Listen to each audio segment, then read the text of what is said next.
This is WOMMLP operating out of Burlington, Vermont, 105.9 The Radiator. It is the Rocket Shop. Good evening. I'm your host, Tom Proxy, and with me tonight is Lillian and the Muses. Hello. Hello. It is great to be here.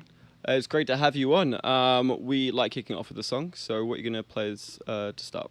We are going to do Cigarettes, which is the first song off of my new EP, Lillian and the Muses.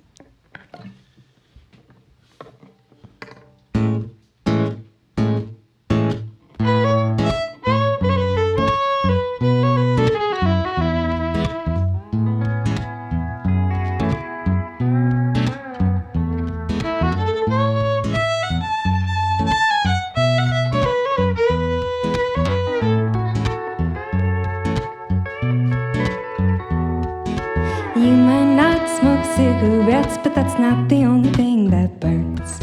'Cause now I say I sleep alone, 'cause it's different if we're just friends. And I don't mind, it's a waste of time, so like a child I still try to pretend. But somehow I could have love for another, but I'll never see it through to the end. 'Cause you still got my number, and I already have another lover, but you're still stuck under my covers and daydreams of our memories last summer.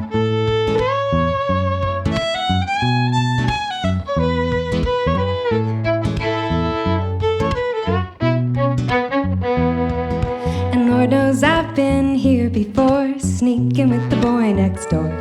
I thought you'd be mine and I'd be yours, hot and heavy just like it was before. But something changed when it crossed my mind that maybe we should put an end to this game. 'Cause now you're gone and I've tried to move on, I know that you'll come back to me all the same. 'Cause you still got my number and I already have another lover, but you're still stuck under my covers and daydreams of our memories last summer.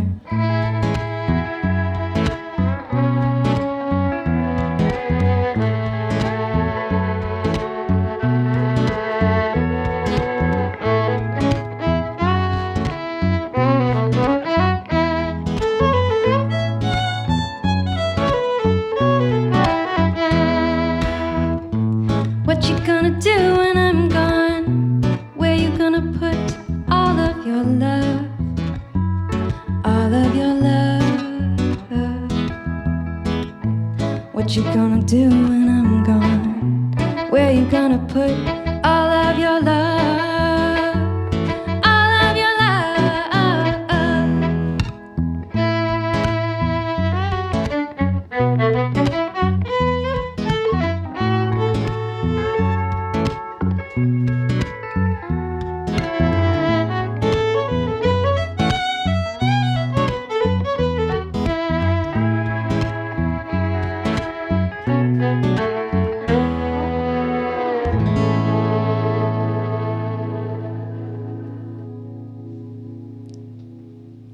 Cigarettes there by Lillian and the Muses. So, would you mind going around and introducing you all? If you don't have a microphone in front of you, if you could pass the mic on as you were introducing. Sure thing. Well, I'm Lillian of Lillian and the Muses, to my right. I'm Eli Goldman. Hey everyone, I'm Danica Cunningham. And I'm Ben Rogers. And for the folks listening in tonight, we've got a beautiful slide guitar, fantastic fiddle, and an acoustic guitar to accompany Lillian. That was a beautiful first song to start us off with. Thank you very much. Yeah. So I've listened to your EP, a lot more kind of electro feel, kind of not quite Sylvan Esso vibes, but definitely in that general kind of range. Whereas tonight you're kind of bringing that really kind of folky twang to it. Do you kind of write to the same record, or and kind of go about it like that because there's not every way you can kind of play electro, or is this kind of just something special for Big Heavy World? Sure. So the production of the EP is kind of itself the thing that was a special project. This is kind of what we're going forward with as far as performances go, and more what you can expect from the sound of Lillian and the Muses in the future. The album that we just released is something that I've been working on for years, and had several different producers, including myself, on. And that kind of influenced a slightly more classic hip-hop drum sound, many layered vocals, which I can't seem to replicate yet in person. But yeah, I'm really drawn to the sound of the pedal steel, the fiddle, and guitar, and I love having harmonies, so that's what we got for tonight. Yeah, well, that sounds fantastic. So if the album itself was a special project and this is your regular kind of setup, why did you decide to go for that for the album? Yeah, so I embarked on the journey of the EP almost 3 years ago now, and was working with a producer in Vermont. And they had a very hip-hop infused sound. They were a rapper and beat maker, and so that was the direction that we were going to go, take my acoustic songs and see if we could make it something a little different. And I think that was a success. Even though we didn't finish producing together, I ended up finishing the production with my best friends, from Miami and Boston, and then Skyping it in here. Yeah, that's kind of just where we ended up. So 3 years was a real labor of love, especially being through a few producers yourself. I've certainly talked to a few people who take a long time over albums, and it's definitely a mixed bag whether or not it's this final great release to have it finally out there, or it's kind of like, I never want to hear, see, touch this ever again. So whereabouts are you on that? Well, I like to think of the songs as having a little less permanence. It's great. The song itself lives in its own world, and a producer can do it so many different ways, depending on who you are. So these songs have been produced that particular way, and now we're doing it tonight, a totally different feel. So as far as I'm concerned, they're new this evening. Yeah.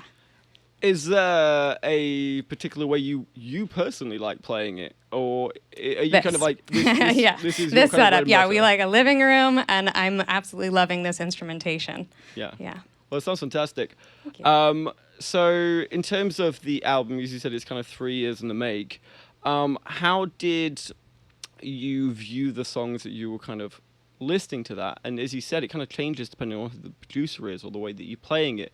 The lyrics may say the same, but the way that it's presented really changes the way it feels. So, did you kind of, your perspective on these tracks, did they change as the producers changed with them?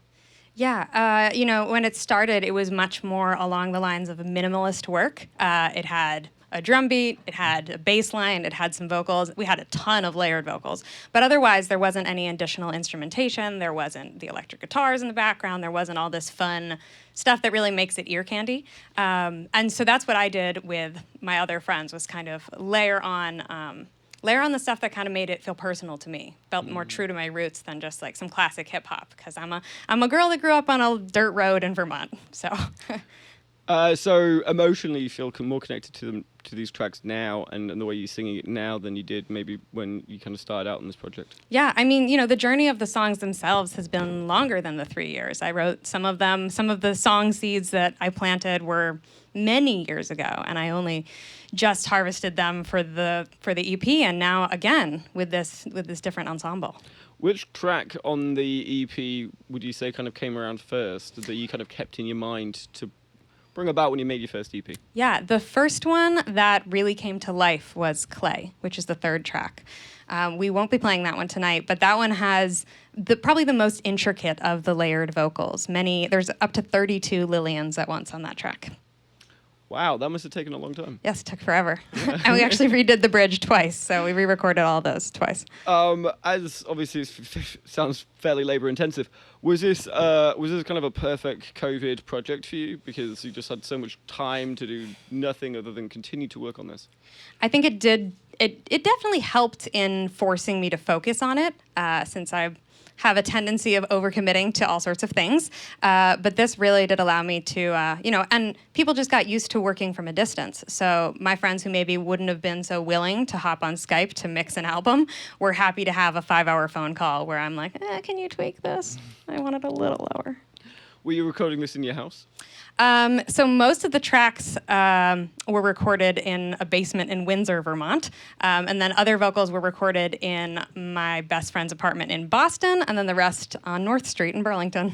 Wow. Yeah. When listening to the album yourself, have you got particular memories about certain specific points on the song? Because it was just obviously made in so many different scattered places. Yeah, it's a trove of memories if I really close my eyes and listen to it. Yeah. Yeah. So I do see that you are also a photographer. I've taken Yes. a little bit of a stalk of your Instagram. Thank you. It's very impressive. Obviously, that's something you've got enormous talent for, Thank you. as well as being a singer and songwriter. So would you consider yourself a photographer first, a musician first, or are you just an artist? Ooh, I like just an artist, but I would say musician first because it's kind of something that's omnipresent. Photographer is kind of a hat I put on or a camera I carry, whereas musician is just something that I always am and something, any moment could be influencing the next work, which I don't feel so much with the camera. With the camera, it's like the moment in front of me is exactly that moment that's creating the next work.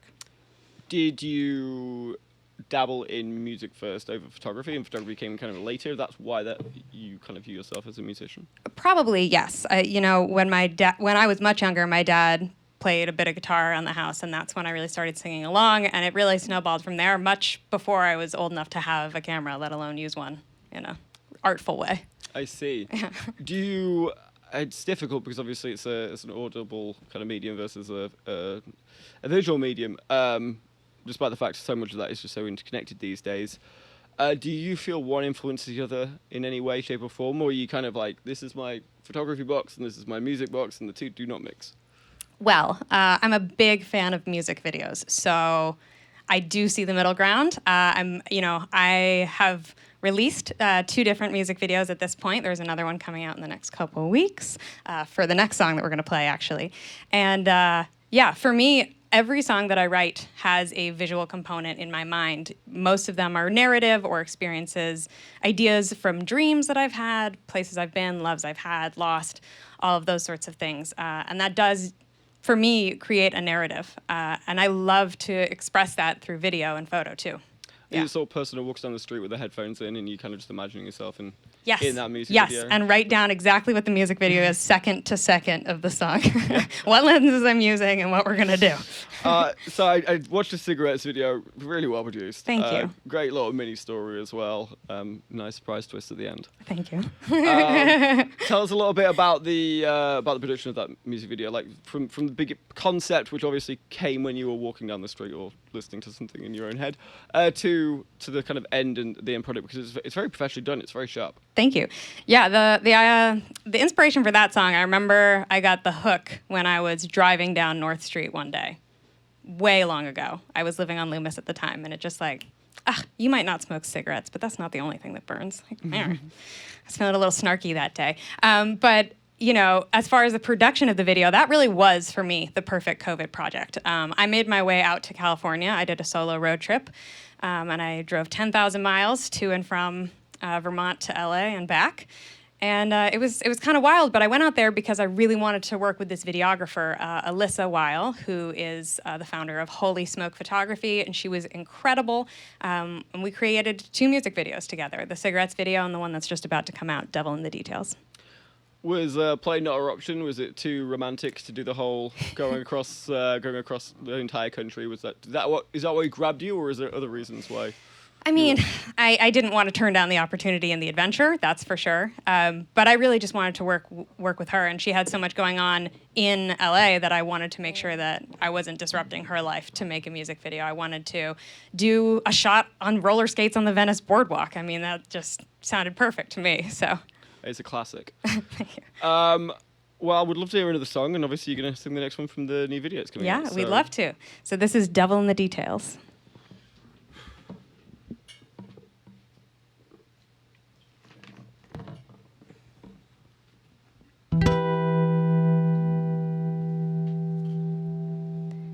If you fell from grace,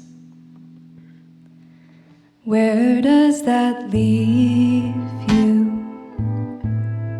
And how do I please you? If I live to serve, there's an angel on my shoulder, but you whisper in my ear, tell me everything I never thought I'd want to hear. And you speak so clear, but the devil's in the details, and good and bad is just a tip of the scales.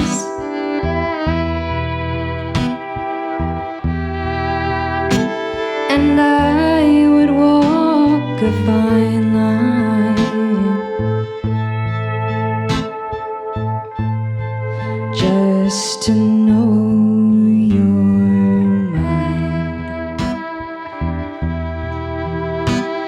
there's shadows in the darkness, in silence a sweetness, danger in your kiss brings me back for more. Who's the stranger in the mirror? 'Cause I don't recognize that girl. Twisted my whole world.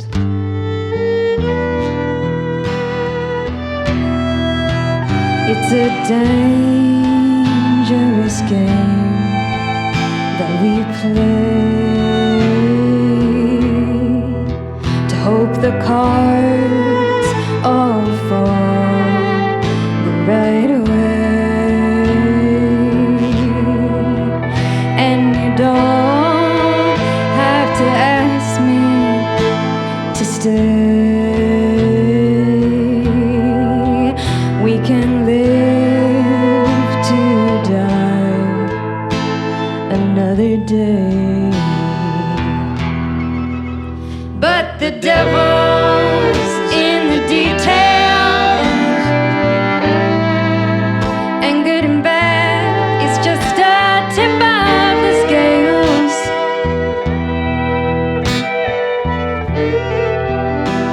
And I would walk a fine line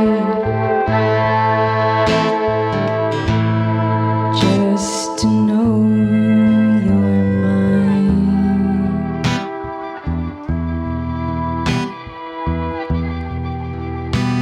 And I would walk a fine line just to know you're mine.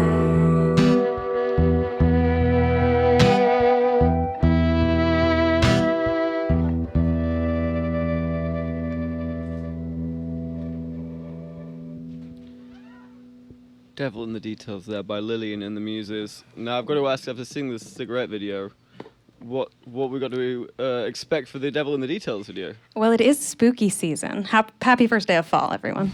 Definitely something a little darker. We're looking at more of the reds and the blacks, and we filmed that at a sand dune 4 hours outside of LA. So definitely getting a little creepy.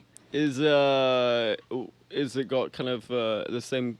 Is it got a narrative in the same way the cigarette video's got a narrative? There is an all-encompassing story, or is it kind of more ethereal and you kind of pick out your own meaning? I would say ethereal, but there's definitely a metaphorical storyline, representative storyline. Not so exact and yeah, like you said, narrative. Not really. Not this one. Okay. Little different. I gave Alyssa a little bit more free will as far as what we can do with this. So. So as you say that, I mean, how is that for you? Someone that took 3 hours to make an album, 3 hours, sorry, 3 years to make an I album. did it real quick. 3 hours would be fantastic.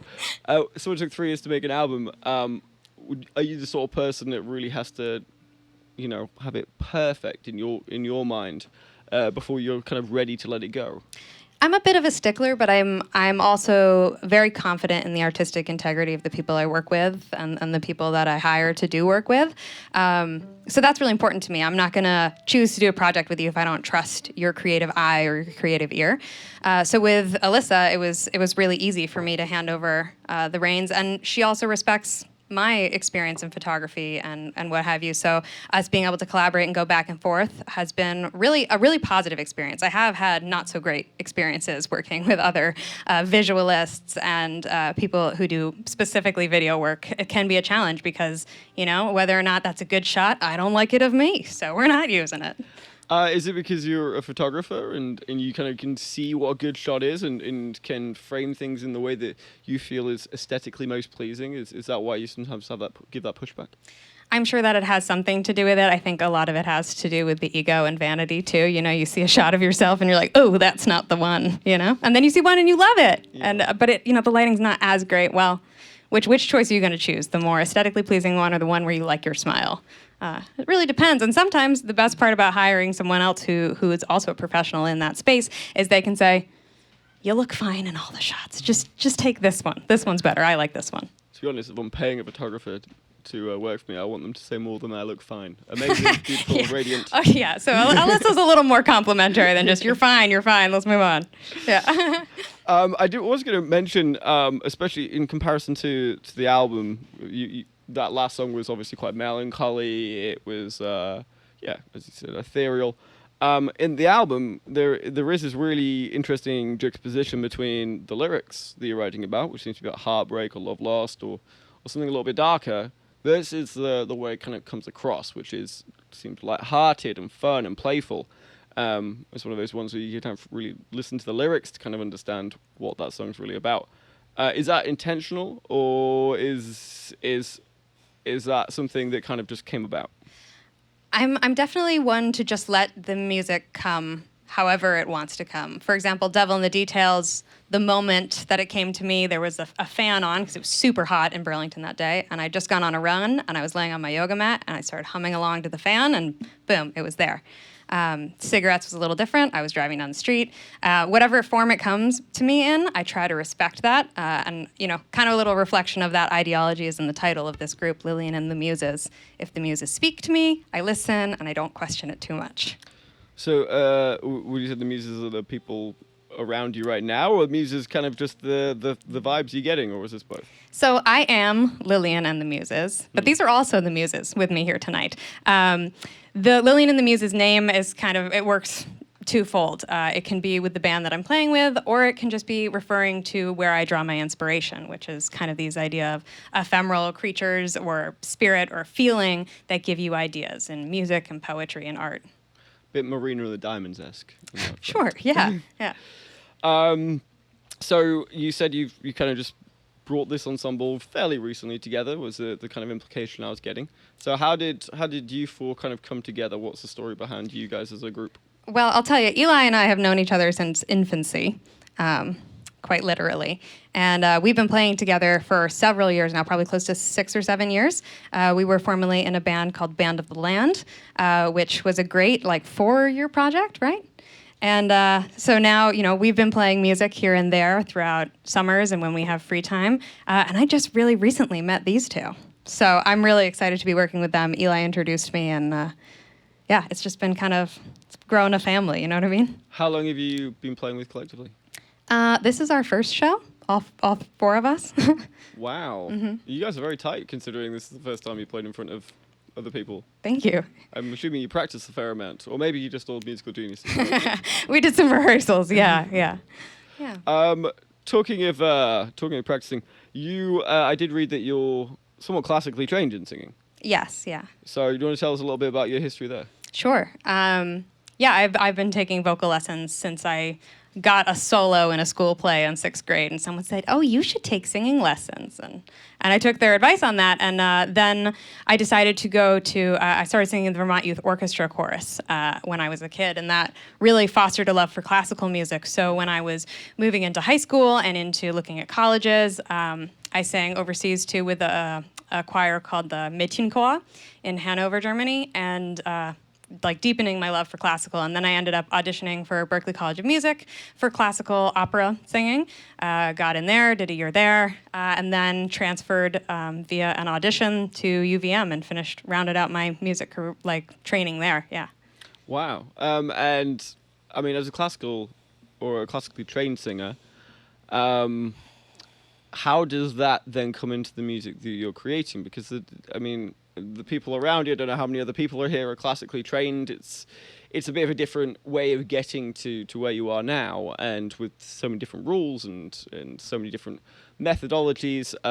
So how do you bring that classical side over to this, while at the same time kind of allowing the space for people who are a little bit more they've come to music in different ways?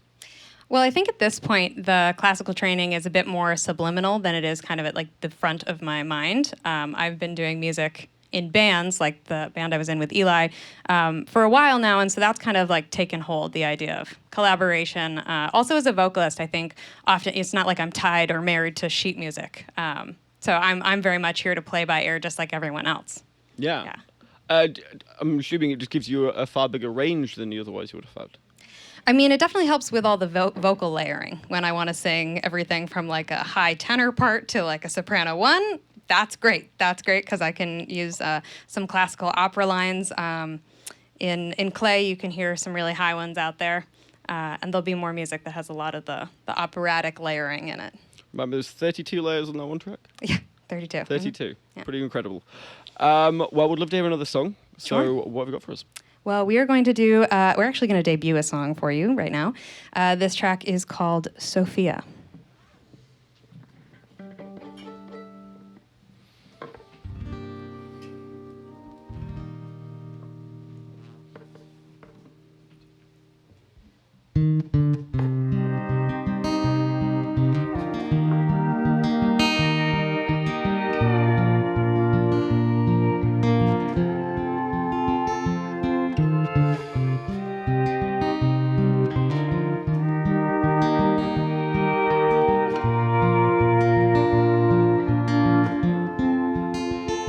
My dear friend lives in Paris, overlooking the Seine, and she writes me love letters every now and again. In the shadow of the Eiffel Tower, in the gardens at the Louvre, I can see her walking now under a pale crescent moon. Oh, Sophia, in shades of blue.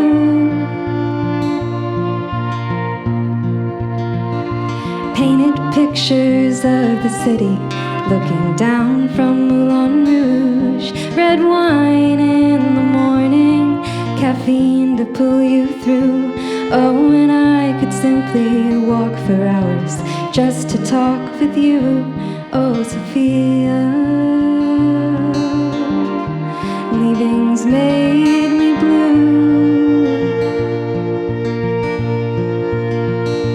And I hope your shade of lipstick brightens up your day, that the sun shines through and kisses you unless you wished for rain, that the swans are swimming by your side as you walk home from the train.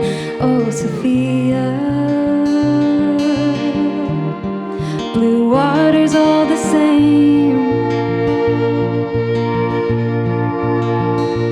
Oh, Sophia, I hope you're happy, that everything's bold and new.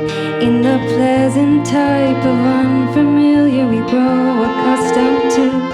Oh, Sophia, I hope you know that I always think of you when dusk is finally falling and pink fades into blue. Oh, Sophia, my muse.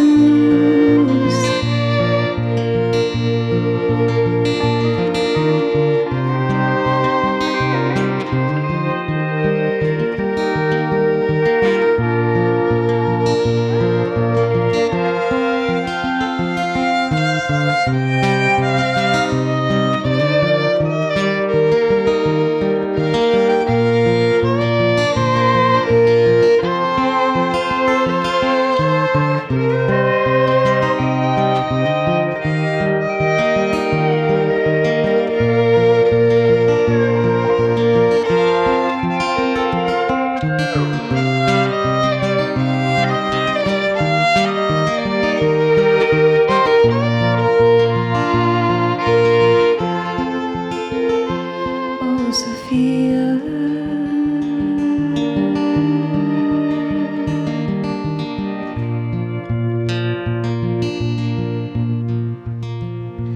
oh, Sophia,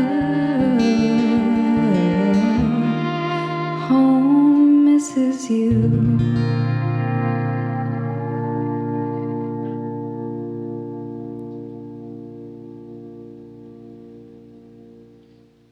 All right, Sophia there by Lillian and the Muses. That was gorgeous. Thank you. Vocals, pedal, steel pedal, absolutely just exquisite at the end there. That's brilliant.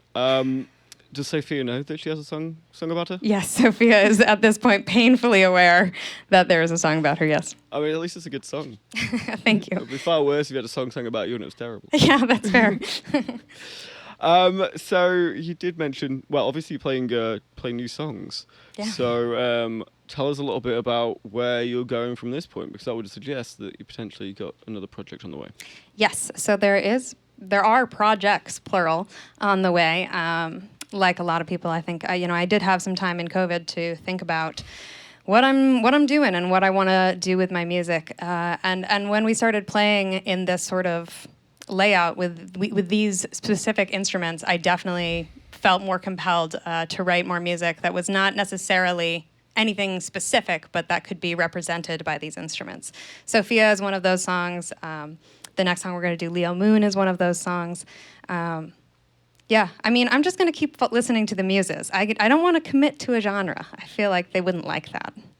I did like that you were self-referential in that song by mentioning Muses, by the way. I did pick up on that lyrically. Yes, Sophia is a muse, yes, for sure. So there's no real plan to kind of put an album together. It's more of a case of now you've got this ensemble put together, then you kind of just going to see how it goes and write based on the instruments the musicians got around you. So I will say I do have a pretty large backlog at this point of music that I'm ready to record and release, some of which is already in the infancy or has vocals tracked, and we're just waiting to add a few other things. I don't have a specific timeline, but there's definitely things on the horizon. The project I'm really looking forward to will be titled State of Romance, so keep an eye out for that. So that'll be the name of the new album. Maybe. Very cool. I feel is it a rare thing that you name an album before you've kind of put all the tracks together, or is this a commonplace thing? I don't think I've ever asked this question. That's interesting. I don't know what you normally do, but that's what I'm going to do this time. State of Romance is something that, not without giving too much away, is a term that Sophia used once to describe me. That I'm in a perpetual state of romance. And I just loved that idea, and I really wanted to expand upon it and look into the deeper and darker and sometimes lighter crevices that hold like the dynamics of a romantic life, whether it's between family and friends or with romantic partners or just your life with yourself. So her take on this was that you 24/7, moment you wake up, moment you go to sleep, and maybe even actually while you sleep, you're just in this perfect romantic scene. Yeah, I mean, maybe you should have an interview with her. I think she might know me better than I do. I think we need to get her in. So you've also been, I see you've also been playing gigs. We aren't the first radio station to be playing on. Also VPR and WIUV, obviously, and then Radio Bean as well in August. So was that solo? Wasn't this ensemble? If this is the first time you're playing together. So how did those gigs go, and yeah, how was it with different musicians? Yeah, previous gigs, it was me, Eli, and another fiddle player. And that was great. It was different. I mean, that's kind of the beauty, I think, of the Muses project, is that people can come and join us or sit in, and you are just a muse for the evening. No, it doesn't have to be a huge commitment if you want to sit in for a song. If you like the song, hey, hop up here. So it's kind of like you can just pick up an instrument and come in if you want, or is it? Well, I mean, we like to have a little bit more warning than that, but it's definitely one of those things where I'm looking to find other artists who I share a respect for their creative integrity as they do with mine. Like we were kind of talking about with music videos and visual collaboration. I feel similarly with musicianship.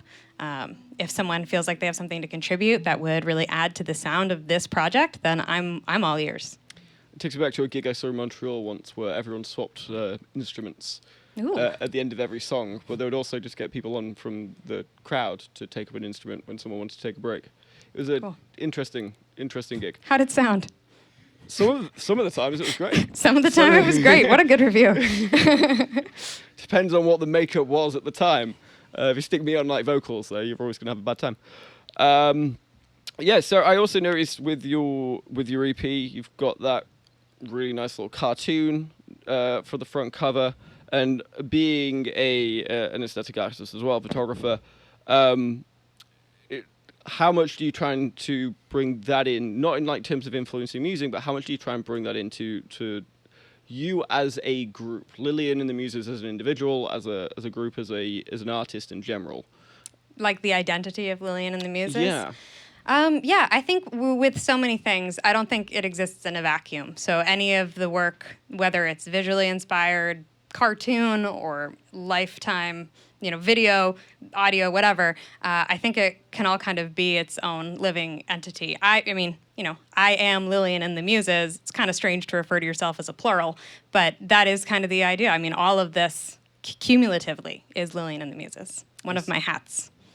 Got it. And you did mention that you played previously with Eli and Band of Land.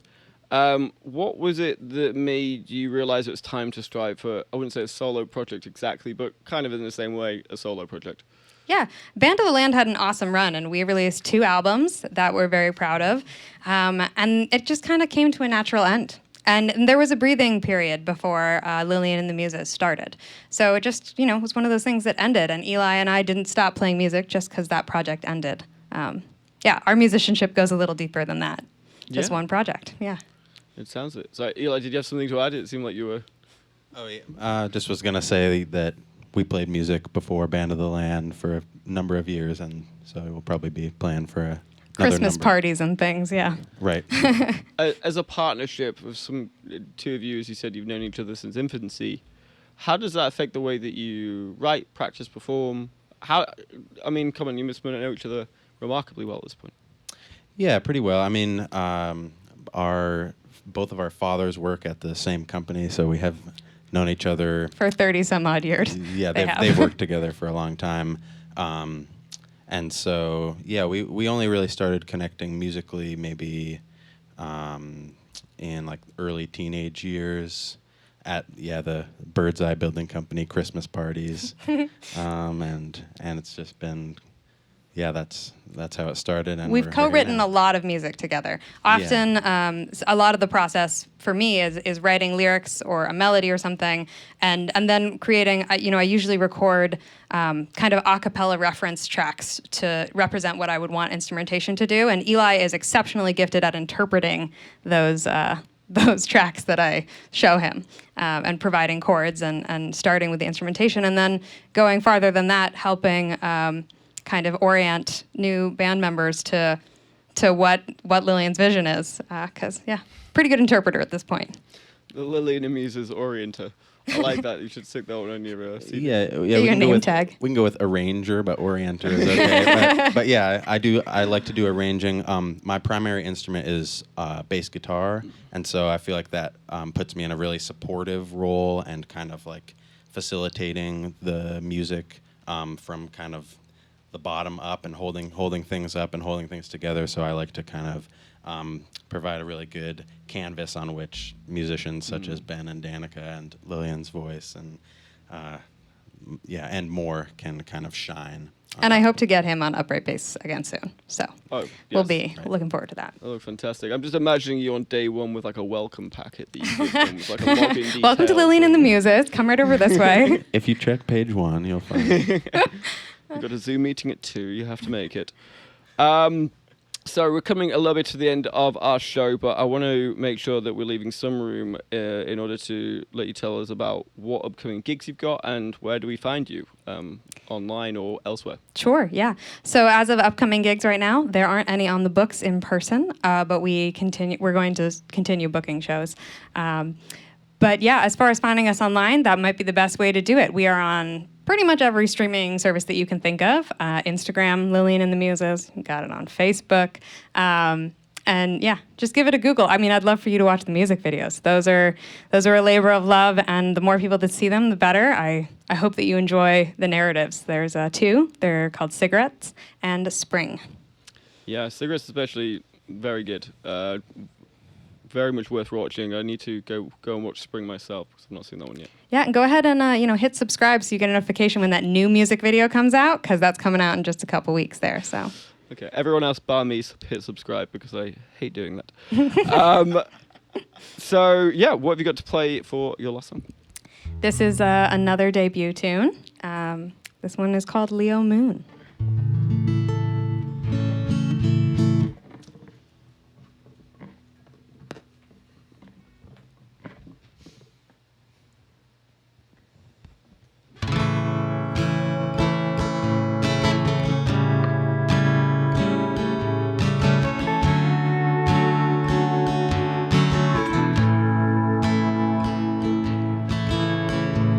Leo moon, August night makes you feel alright, if even for one night. One step short of paradise, I see it in your eyes. This could be the last time.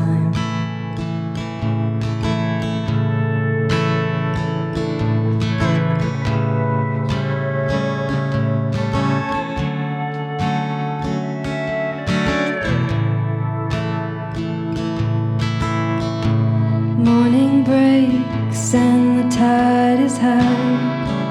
I got you on my mind. I dream in lifetimes. A friend like you can be hard to find. You let me inside. With you I'm entwined, but I got wings that I keep in my closet, so that he won't see when the feathers fall from it. I need to be free, and you shouldn't feel haunted.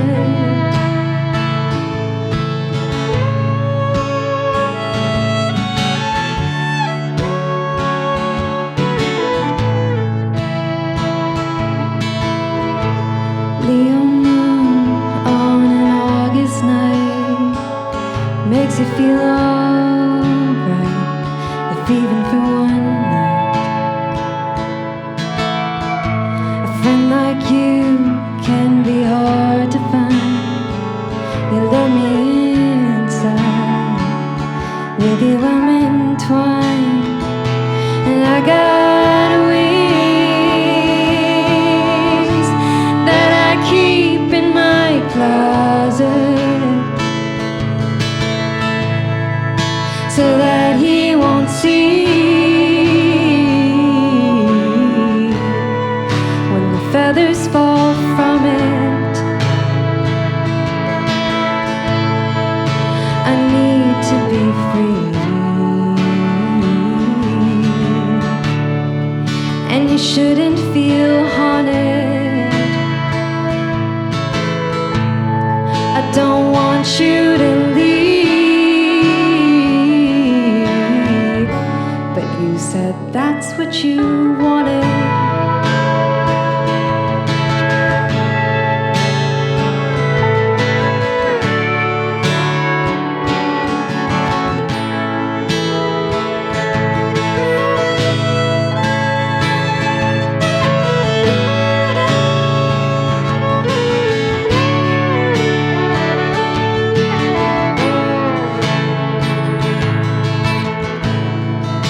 But look at the constellations.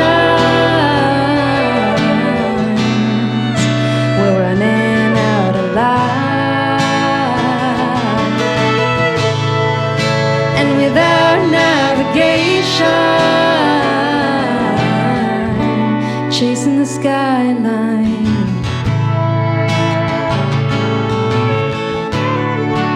Till daybreak you're mine. Till daybreak you're mine. Till daybreak you're mine. Till daybreak you're mine.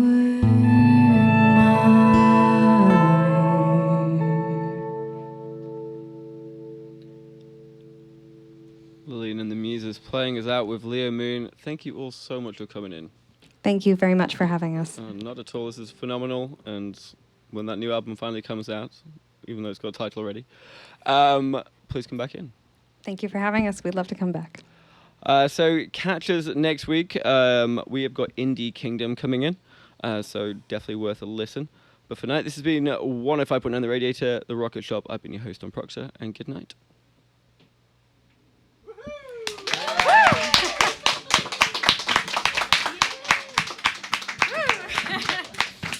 That violin at the end was